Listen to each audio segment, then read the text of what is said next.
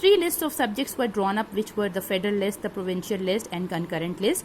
Provincial legislatures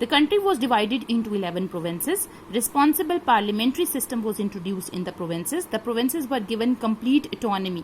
The ministers were to be chosen from the representatives of the people. Ministers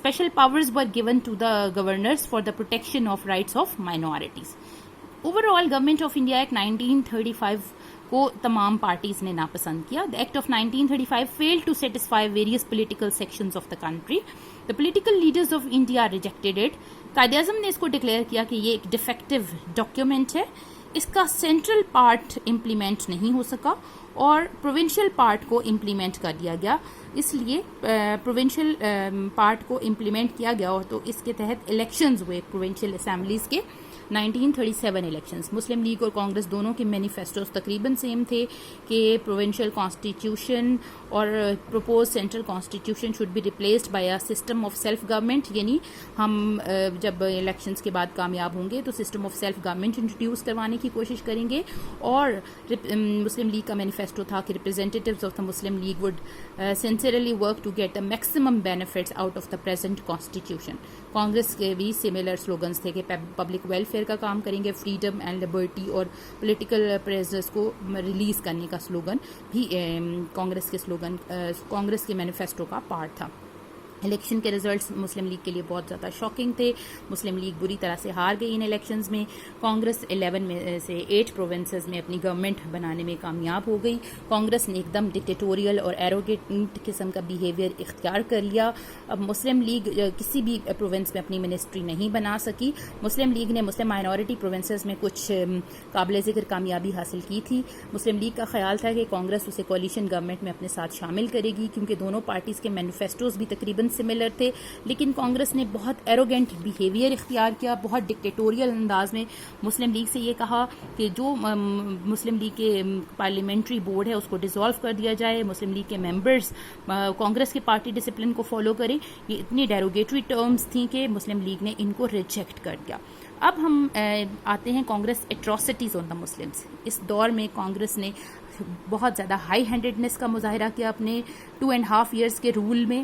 in human treatment مسلمانوں کے ساتھ اختیار کیا گیا. Muslims were made to bear the oppressive and tyrannical rule of the Congress for 2.5 years.